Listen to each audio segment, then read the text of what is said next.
I was studying the chapter 2 language forms and conversational context. My pages were 3 through 6.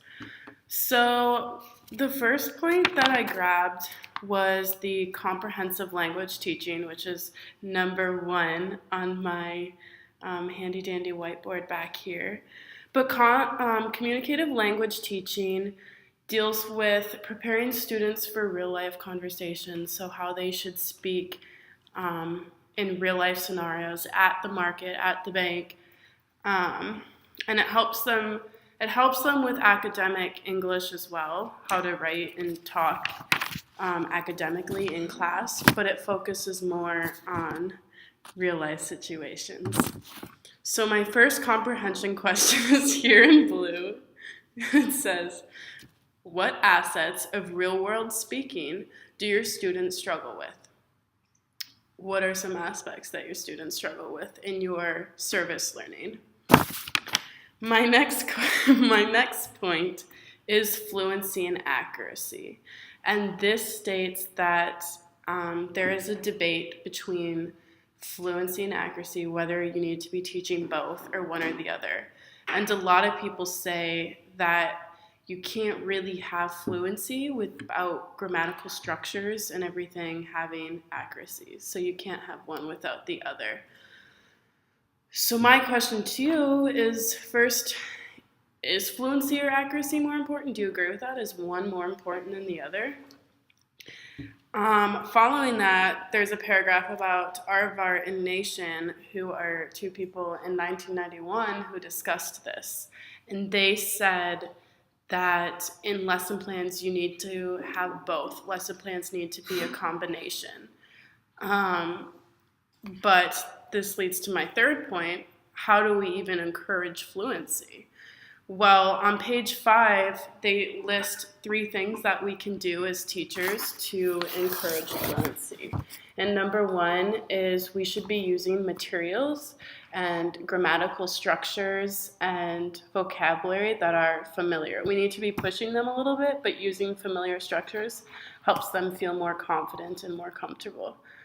We also need to be using repetition with activities and providing our learners with multiple times of an activity so they can see exactly how it's done and they can practice and practice and practice until they get it.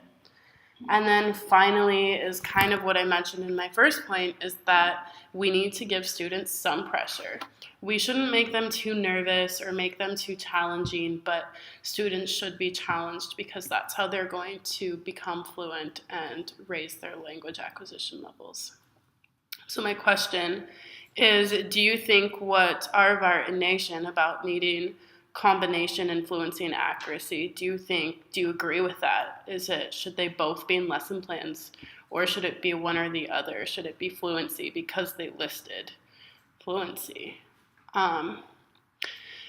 Leading to my fourth point, there is a chart 1 on page 5 that lists out all kinds of activities that we can do to promote fluency, and this is point number 4 right here. And so the first activity is called a 4-3-2 activity, and students work in pairs and they present information to a partner based on a prompt or a summary or really any type of question. The first round, the students have 4 minutes to complete their turn. And then the second round gives 3 minutes, and the 2 round then, obviously, if it's a 4-3-2, leaves 2 minutes. And the final one is when the students kind of share their answers. And it's also pretty easy to adapt for lower level students. You can just add in minutes, so you can make it like a 6-5-4 activity, 6 minutes, 5 minutes, 4 minutes. So the second box is improving recordings. So we would speak into a recording device, and they're describing a picture or a question, and then we listen to their recordings and note where their improvements were, where we can add it, and they just keep doing it until they're hearing it correctly. The third box is question and answer. That one's pretty obvious. They're reading a text, they prepare questions, and then they go answer them in partners. The fourth box is rehearse speeches. I'm sorry this is so long, you guys, but the fourth box is rehearse speeches. So students prepare a little speech. They get time to practice with it. They can practice in pairs if they want, but they have time to do it, and then they just present it in class, rehearsed. And then there's repeating activities. So students repeat an activity that was previously done with an emphasis on fluency. So they're probably not looking at it this time. They're just trying to do it and get it right and have it be accurate. And this obviously is repetition. This helps that. So for number 4, my question right here, what activity would you use? There's the 4-3-2 method, just as a summary.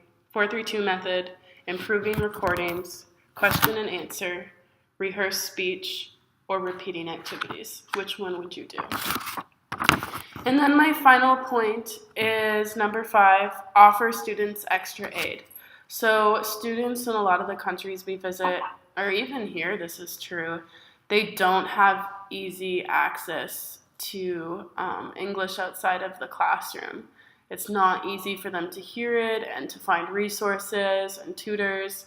So, and most English teachers do agree that fluency is important in authentic communication. You have to kind of understand what is being said to actually give decent feedback and commentary and make it an interesting conversation.